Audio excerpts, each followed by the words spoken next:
What's good, guys? Today we got some stuff to talk about, and it is related to Wrestlemania 41. We are here to talk about the Wrestlemania 41 Dave Meltzer star ratings. And oh boy, do I not agree with a lot of them. But along with reviewing Dave Meltzer's star ratings for Wrestlemania 41, I will be giving my ratings and my thoughts on the matches. So I don't want to waste too much time. Let's get to it. Alright, now starting off with the first match on Wrestlemania weekend is Gunther versus Jey Uso. Now, Dave Meltzer rated this match a 3.75 stars. And I think it's fair, but I do think I would give it a 3.5. A 3.75 is close to about 4 stars, and in the match, it wasn't really the best technical work. It was more of a storytelling point of view, psychological. But I do think that a 3.75 is arguable for this match. Don't get me wrong, I did enjoy this match. Very fun match, very fun opener for Wrestlemania 41 weekend. Feel good moment with Jey Uso coming home with the big gold. But yeah, I do think we should bump it down to a 3.5. Not the best technical work, but that storytelling, man, that was a great storytelling, especially with Jey Uso, Jimmy Uso getting beaten to a bloody pulp that one Monday Night Raw. That really helped this. And then I guess Jey Uso finishing Gunther with his own finisher was pretty cool. But I do think we should bump this down to 3.5 since there's not too much technical work, but the storytelling is amazing. Alright, moving on to the second match that was on Wrestlemania 41 Saturday. We have the New Day versus the War Raiders. Dave Meltzer rated this match a 2.75 stars, and I completely agree with this rating. Now, I'm a fan of the New Day. I don't really like the War Raiders, but they put on like a decent match at best. Mostly like a lot of filler. It should have been like, I don't even think this deserved to be on the main card. Could have been on like the pre-show, but yeah, I think this rating is justifiable. Very boring match, and then most of the match was Michael Cole and Pat McAfee, Wade Barrett talking about Pekka from Clash Royale, and so it was really like they were really trying to get that sponsorship in, and I think that took away from the match. Because I do think the match's in-ring work was okay. The story was really weak coming into WrestleMania. So, overall, just a weak match with a weak build. And I totally think that 2.75 stars is justifiable. We could maybe even put it down to a 2.5. But I think that's being a little rude. So, yeah, I think 2.75 is justifiable. Now, here is where the hot takes come in. Third match of WrestleMania 41 Saturday was Jade Cargill versus Naomi. Dave Meltzer rated this a 2 stars.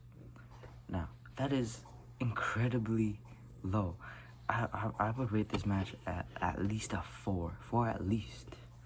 This match was great. There were so many high spots that were difficult, and then the storytelling on how Naomi took out Jade and technical work, it was just all amazing. And I don't know why Dave Meltzer would give it a 2 stars. The storytelling was great. The in-ring work was great. We had some pretty high spots.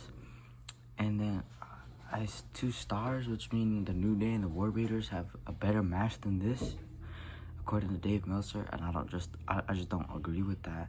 This match, maybe 4 stars, a little too high. I would say 3.75, same as Gunther and Jey Uso, is more justifiable. But 2 stars is just crazy at this point. Like, that's like one of the lowest rated matches on the whole entire WrestleMania weekend card.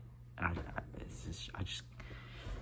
it's way better than a lot of the matches, especially with those high spots, the timing. These two have a great chemistry together, and the storytelling, just with the Jade and Naomi coming into this, was just great. So I do think a 3.75 stars, same as Gunther and Jey Uso, is way better than a 2 stars.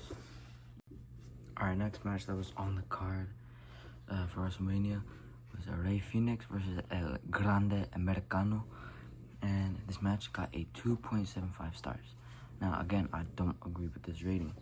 Considering that these two basically have to freestyle on this match off the top of the dome, I do think you should give it 3 stars. Now, the storytelling was basically non-existent. The only storytelling that they had was El Grande Americano eliminating Rey Fenix from the Andre the Giant Memorial Battle Royale.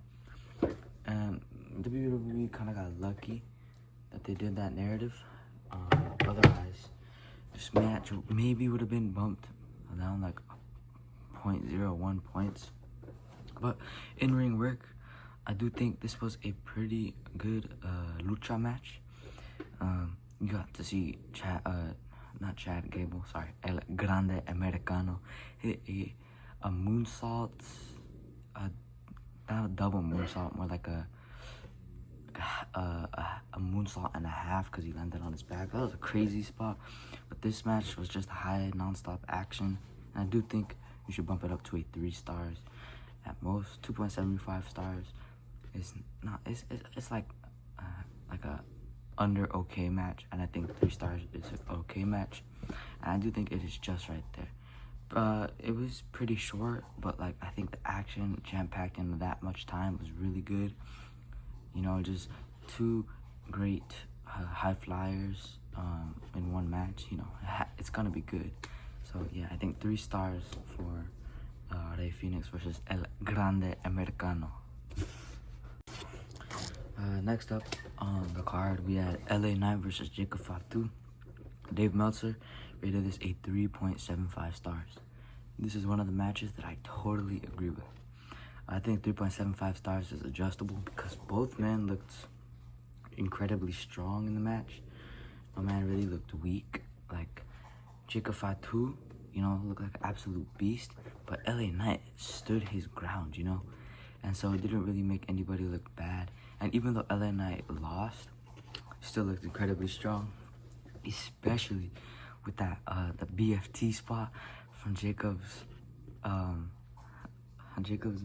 That was a crazy spot. I've never seen anything like that, and the timing and chemistry that those two had to have to pull that spot off just had to be crazy. But the reason I agree with this is because that chemistry, the in-ring work was pretty good. You know, you had Jacob's really high-flying, powerful style, and LA Knight's more like street style, you know. And I think those two styles do go good together, and these two have good chemistry. And then just those high spots, as I mentioned, like the BFT, and then again, just a overall well-rounded. But yeah, I totally agree with the 3.75 stars for this match. So let's go on to the next one. The next match was Tiffany Stratton versus Charlotte Flair.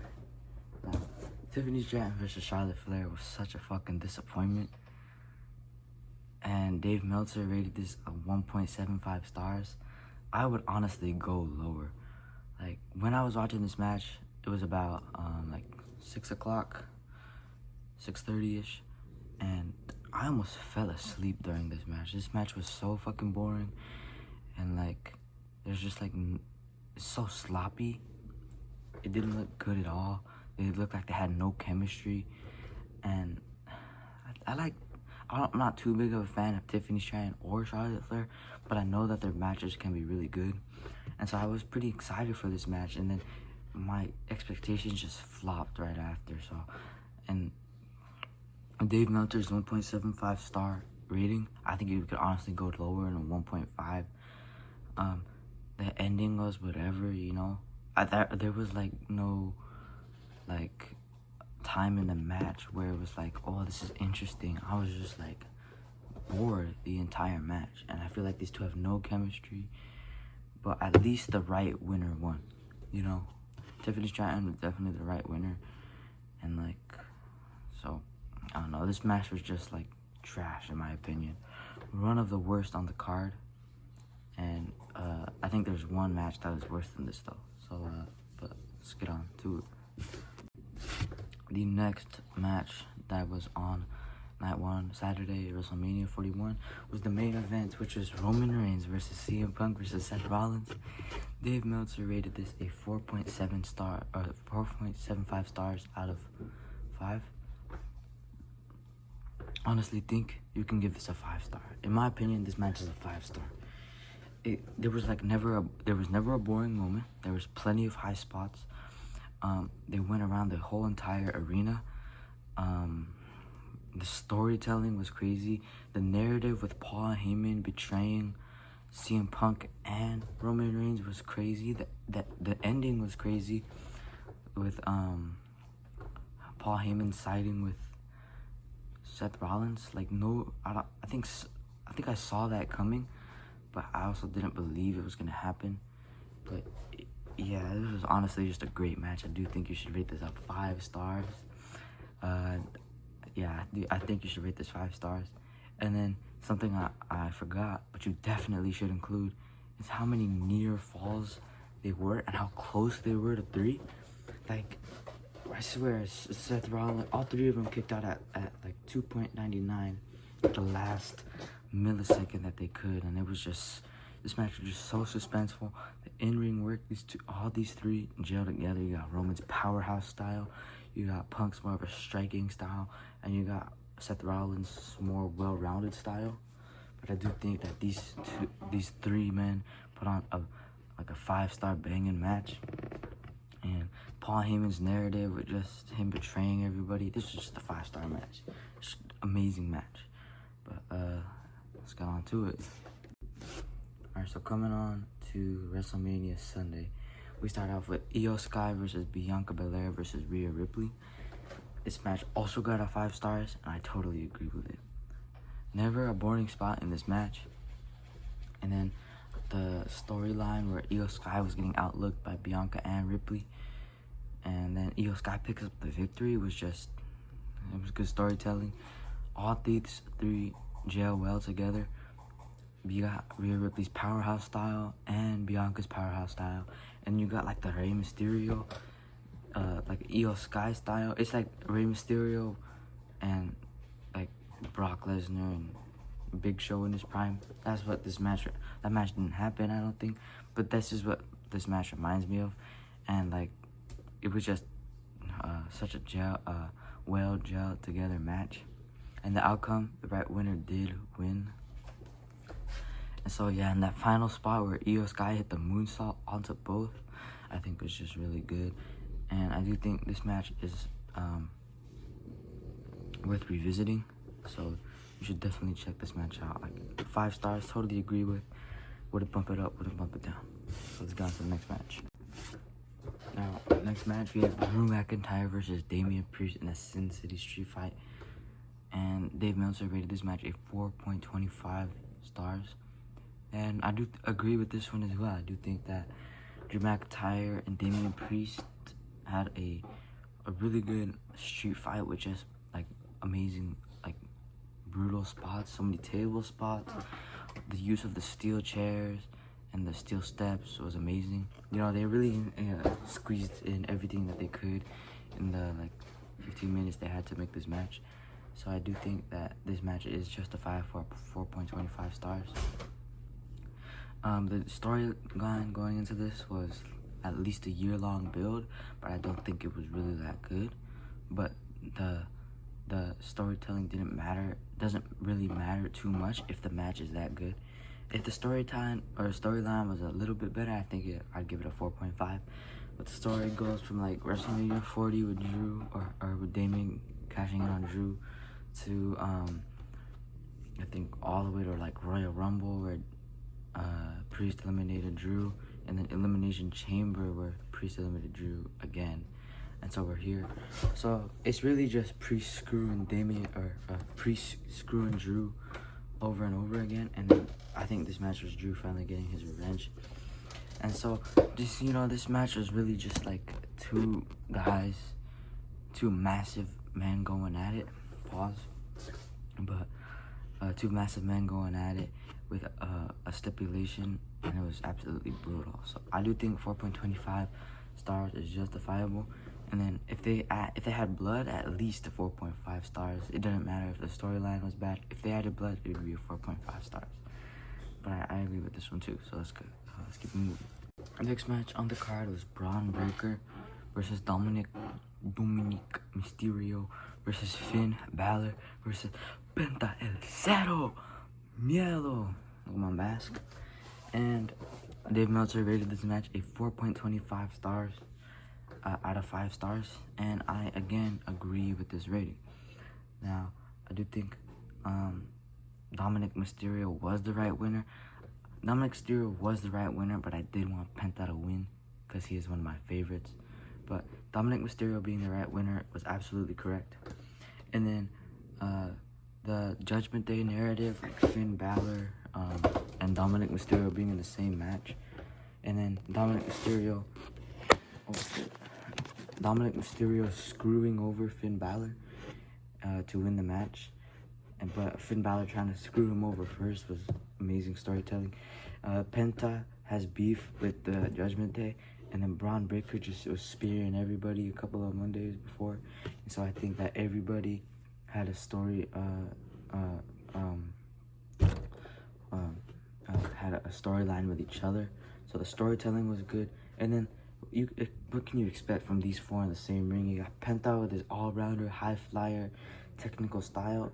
You have Dominic Mysterio with his like cheating, high-flying style. You have Finn Balor with his high-flying, kind of strong style. And you got Braun Breaker with his absolute powerhouse. All four of those just gel well together. I do think 4.25 stars is justifiable for this match.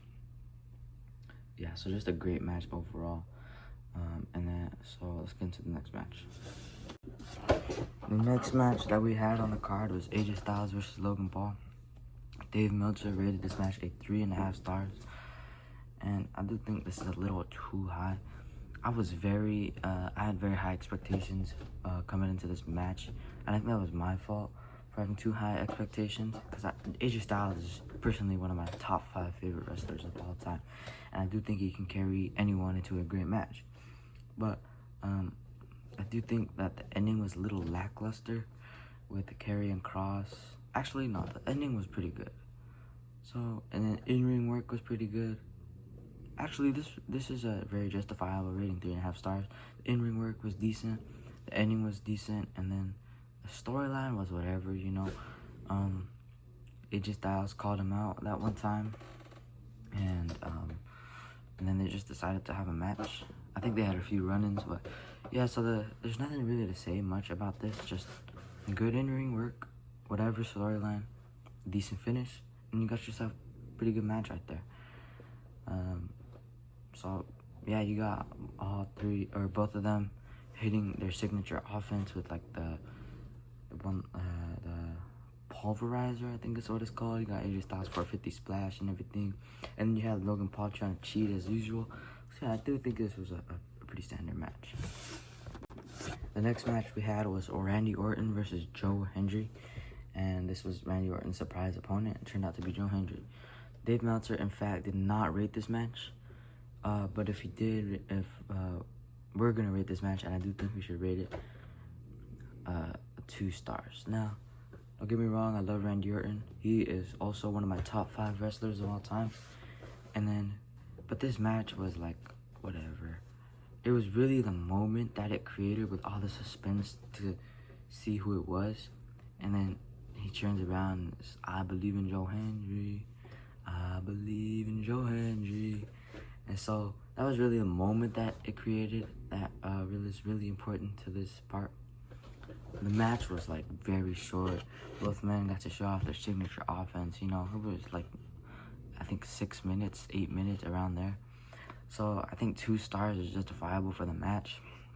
But because the match is whatever. It's like almost trash. But the moment really carries this. So, you know, Joe Hendry gets his Wrestlemania moment. And then Randy Orton showing him some respect after, raising his hand, giving him another RKO. It was a good pop, you know. So let's move on to the next match. The next match was Becky Lynch versus Lyra Valkyria. or Becky Lynch and Lyra Valkyria versus Liv Morgan and Raquel Rodriguez. And Dave Meltzer rated this match a 2 stars. And I honestly cannot tell you what happened in this match. I actually fell asleep during this match. I was like that exhausted because I think I was playing baseball earlier that day. But yeah, I do not remember this match at all, so I might have to go back and rewatch it. So I can't tell you if this is justified or not, but we'll just keep it that it is, because this is really, in my opinion, just a filler match when it was being story told. I did not care about this match really, so we'll just leave it at 2 stars for now. So let's get on to the last match of the video. Now the last match of the video is going to be the main event of WrestleMania Night 2 Sunday. Was Cody Rhodes versus John Cena. This match was low-key shit. I had super high expectations for Cody Rhodes versus John Cena. Cody Rhodes had a stellar title run with banger after banger matches. But then, and John Cena, people say he can't wrestle, but he can wrestle. But I guess John Cena's whole thing is that he wants to ruin wrestling for all of us. And I guess he did that in the main event. Especially, but I guess their in-ring work was okay. At best, you didn't really get to see their technical work. But the reason this is like so low as well is because Travis Scott's inclusion. Now, don't get me wrong, I love Travis Scott. Fuck, this is the 3rd time in this video, man. Don't get me wrong, I love Travis Scott. He had some of my favorite songs from her: Maria, I'm Drunk, Impossible, Telekinesis. So yeah, don't get me wrong, I love Travis Scott, but this match was not it, and he did not need to be in this match. Everyone was expecting The Rock, and he didn't pop out. Like, do I really need to explain this match? Not really. Y'all know why this match is terrible, but the match is terrible, but it is more really the outcome that the match made. John Cena standing over Cody with his 17th world title was like an iconic is now probably going to be an iconic picture, and it breaks the record for most world title wins. I just wish it would have been in a better match, you know. So I think this match is just hella whack. Nothing special about it. I mean, I guess John Cena cheating was something that we've never seen before, or actually we have with this Doctor of Thugonomics. So yeah, 1.75 stars I think is being even too nice. Maybe like a 1.25 stars. This match is pretty shit, you know. Travis Scott inclusion was too much. Cody Rhodes and John Cena didn't even get to show off too much of their options. It was really just John Cena cheating, Travis Scott popping out. 1, 2, 3. That's it. So yeah, very disappointing main event. So yeah, that's gonna be it for today's video, guys. Hope you guys did enjoy, and I'll see you guys next time around. And comment down your thoughts below on WrestleMania 41. I thought it was a decent WrestleMania that just capped off in a bad way, you know. And so yeah, I'll see you guys next time. Subscribe and whatever, thumbs up if you wanna. So peace out, fools.